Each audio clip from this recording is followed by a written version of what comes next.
Let's see. What did you do in your break? Who?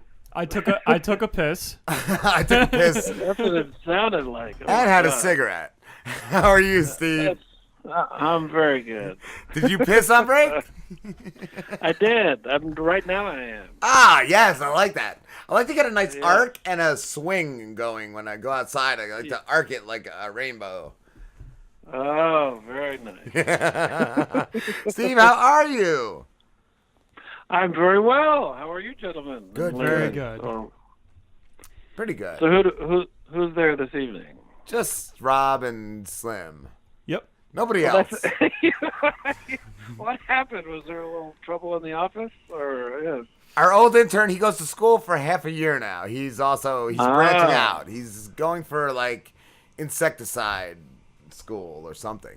I don't know. Oh. Yeah. It's learning about bugs. Cool. There's good money in that. Mm. Yes. He wants his own business to run into the ground.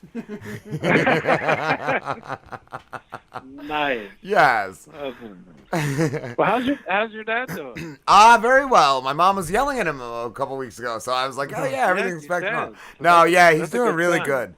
He's pretty much totally recovered. He's got like one thing on his shoulder, I guess from one of the tubes, like that's still healing. And then besides that, everything seems fine. He just has to go and like take his driving test, and he'll be good to go. Like Wow. He's really recovered, really come a long way, and it was just really scary for a while. That's very, very scary. So yeah. How old is he? 65, I want to say. Oh. Yeah. What does he weigh?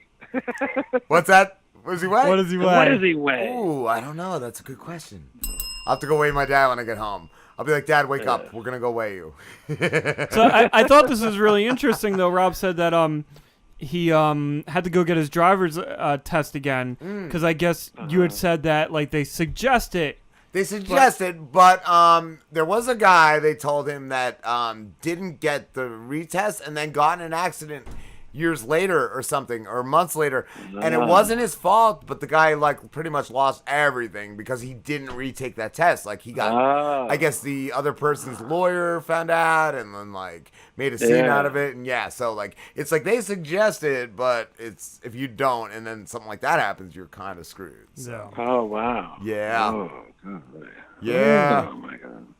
Yup. So. Let him take his test. Yes, he's ready. He's ready for his driving test. They grow up so fast, Steve. They grow up. Wow. Steve, I wanted to ask about the Purge on USA. Yes. Are you still on that, or is your part No, over? I think, because my son, the guy, what's his name? Joe, died. And so if he's dead, there ain't nobody to take care of me back at the house. So as they left, when they left me, they said, this guy's not long for this world. And so I'm sure I'm guessing I passed away. I've been wanting to check it out. I haven't had the chance. I'm watching a few things and always with the show and work. I'm busy, but I haven't gotten to check it out yet. But I was originally wondering, too, like, did they stretch out like the Purge through the whole season, or is it like backstory? Yeah, but it's really it's still one night for what did they do? We did 9, 10 episodes, and so it takes place all over the course of one night. And I'm not sure if it comes back if they'll just do. They might have like the main character. Spoiler alert. He survives the season, so I imagine he might come back. And the way they do it is they kind of go into more background of what led people, like the guy who my son plays. He's a pretty interesting character. You think he's a good guy at first, and he's not. But you see sort of the basis of what turned him, and it's a little bit like the political climate in our country right now. He felt very left out and got kind of led astray by a motivational guy who's promoting the Purge. And there's so they go into a little more of the background of the people, and they can sort of stretch it out that way. That's I think that like if they were able to do that in the Purge movies, it would make it so much better because in the Purge movies, it's just like, oh, so what we're doing, we're just killing This people. is the night, yeah. But like to know the backstories and the reasons they why still they're do there. the killing, but it's a lot more of a sort of social commentary about people, like even people you might not expect what they're driven to, which is kind of cool because it's not just like white collar. I mean, red, blue, whatever collar you're wearing, blue collar. I can't keep track of all the colors. There's too many collars. The blue collar folks, but there's like a woman executive, and you sort of see that what's unleashed in her, and then the political stuff, and so it makes a little more of a social commentary. And then they still have the killing stuff, which is kind of cool. Yeah. But it's not as just a slasher. Yeah, because the movies are just like, let's just kill as many people as we can. Board up the windows or go out there and kill. You got two options. Yeah. And this one sort of, and they have like a sort of handful of characters that you follow, and and then there's me. Yes. Yeah. Are you just killing to kill? Yes. I drink a lot of whiskey in the show. He's a killing whiskey. machine. Yeah. Oh. Yeah, he's a drunk, and we don't know what disease I have. It's kind of funny because you don't really see it. There's a scene where I'm dying in bed, basically, and for the show, they gave me this makeup that was like these open running sores on my arms and my head. You can't, the way they shot it, you don't really see that. Sounds like But leprosy. it's really pretty. That's pretty just. Yeah, I don't know what I have. It's something very bad. It's not good because I'm coughing and dripping and acting up a storm. In the Purge series, are you grilling a heart and liver by any chance? Oh, we watched the lore episode. I love that scene. I watched you grilling a heart and a liver, and it was amazing.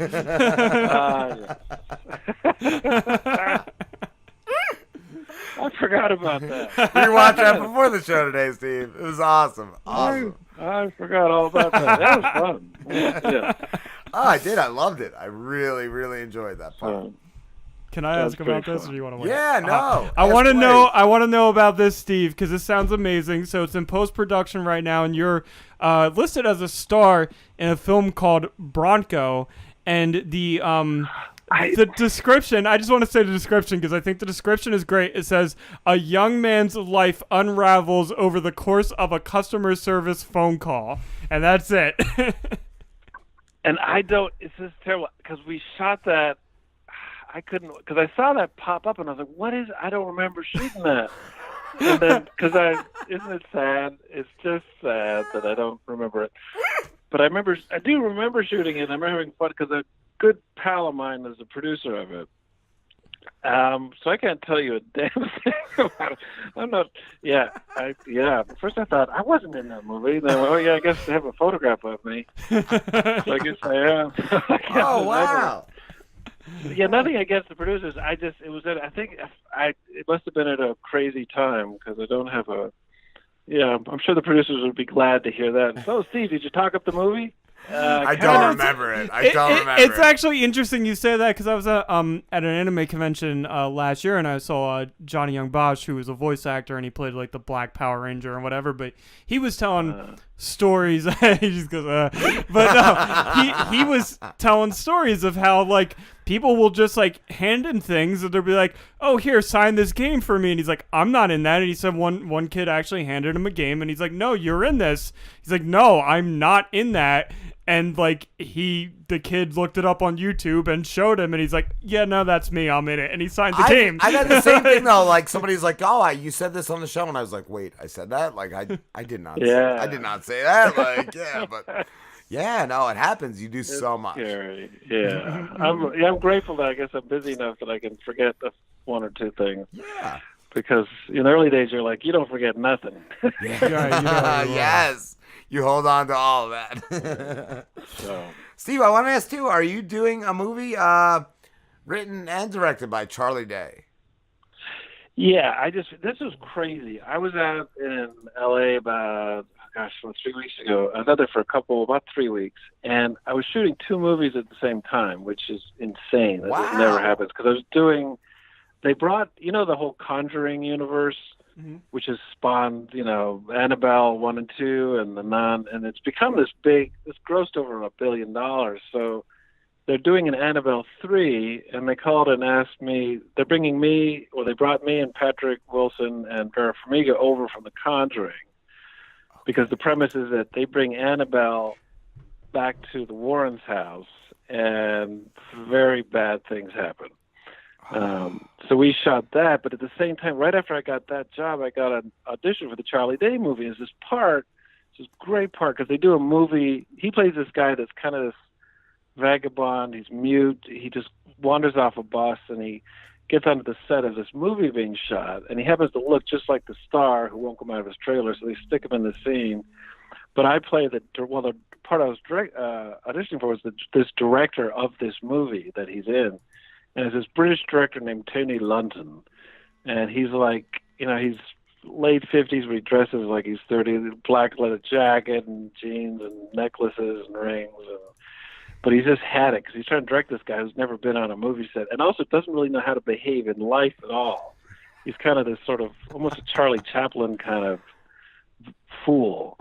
And but they offered me this role, and then they said, but it shoots the exact same time as Annabelle 3 shoots. And I was like, damn it, because it was a great part. Ooh. But luckily I have these great agents who just said, no, you're going to get to do both somehow. And the trouble is, because they said my scenes in both movies were with the stars, because the Charlie Day movie is all like star cameos, because there's like Ray Liotta and Edie Falco and Jason Sudeikis, all these people, and they said they're probably not going to move it, but they did. They switched the schedule.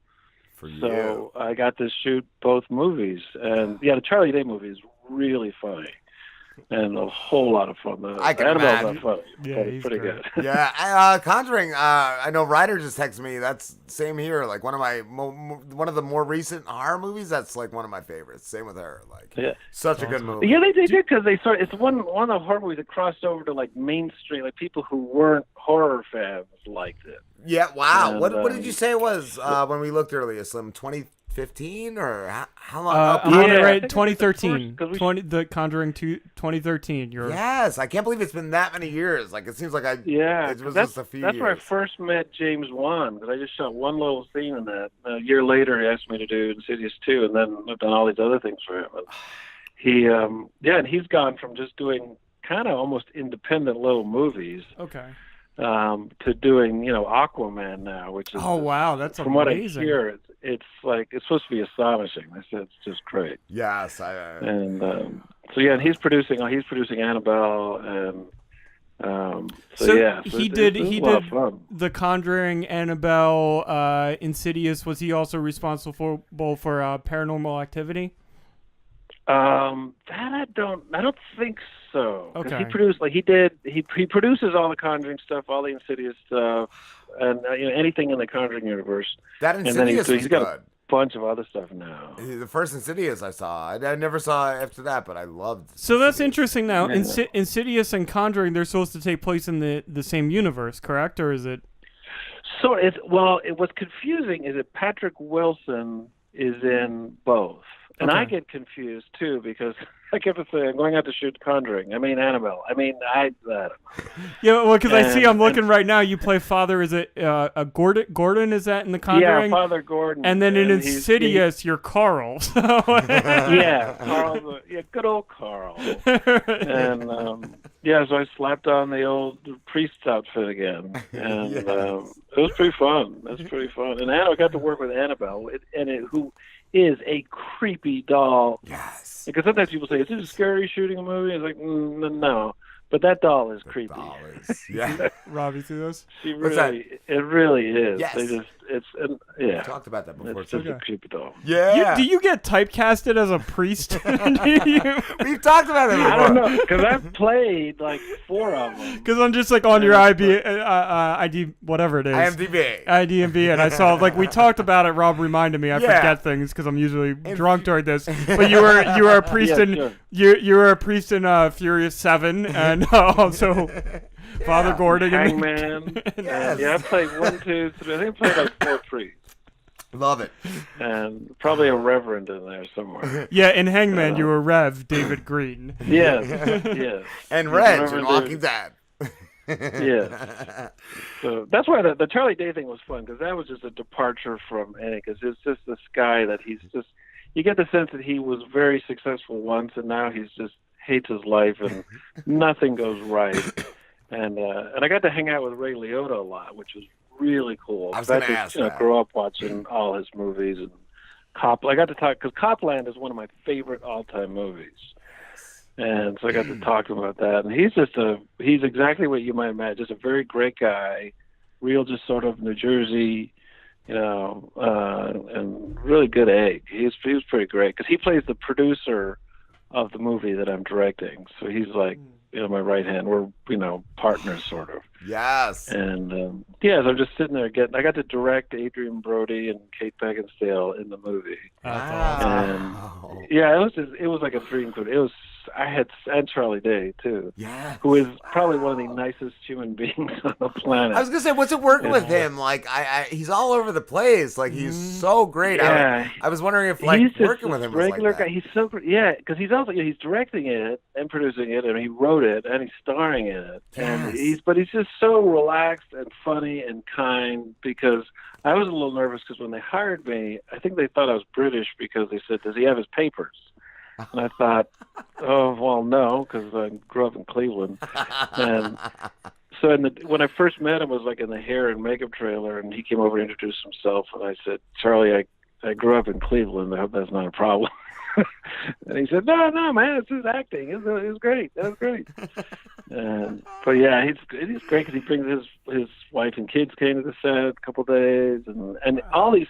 He hired a lot of his friends to play minor roles, which is really kind of cool, and people he started out with and stuff. That's cool. That's cool. Yeah, and Ken Jeong's in it, and I was in hog heaven. I was going to ask about Jason Bateman. He's got to have Jason Bateman there. Yes. He's like, yes. It's cool. Yeah, I can't wait to see that. And I think they just wrapped, because the wrap party is tomorrow night in Los Angeles, and I can't go. Cool. I'm in Atlanta. Oh, you got to go, Steve. We got to get you there. How about, okay, put it on your tab. I want to ask you, Steve, what is the boycott Georgia thing? Is Hollywood trying to boycott Georgia? I don't think so. I think that's because what happened was that, there was the Stacey Abrams was running against the conservative Republican Brian Kemp, and it's just weird that and Kemp's very conservative, and there was a lot of saying that he had, gotten voters off the roll. A lot of it was blown out of proportion. I mean, I wanted Stacey Abrams, because she's a pretty cool lady. But then when Kemp got elected, because also, he was on Trump's side in this, and so a lot of Hollywood folks just immediately, about a handful of actors, Alyssa Milano and Bradley Whitford from West Wing and stuff said, "Let's boycott Georgia." And a lot of us responded saying, don't blame us for what the state is doing. Yeah. If you boycott Georgia, there's tens of thousands of crew and actors and technicians and vendors, carpenters and all this stuff. One guy was like, "You're stopping me from feeding my kids. Like, if you do this, like, it's." Yeah, and so that was part of it, of just saying, don't, and it's calmed down a little bit. I was going to ask, why was it only Georgia? But it was just because of that. Just because of that. Yeah, that was it. It was just because of, we'll show them. It's like, no, you're just going to make a statement that's going to harm all the working folks. And so hopefully that will die. I think it was a little, for about a week, it was kind of a thing. Oh, okay. And that they're just sort of not informed about, and I think they quieted down. They didn't I think once they realized, oh yeah, we're going to be hurting fellow actors and fellow crew people. I was trying to read articles on it, and it was so convoluted, and I just couldn't really make heads or tails of it, but it seemed like that's all it was.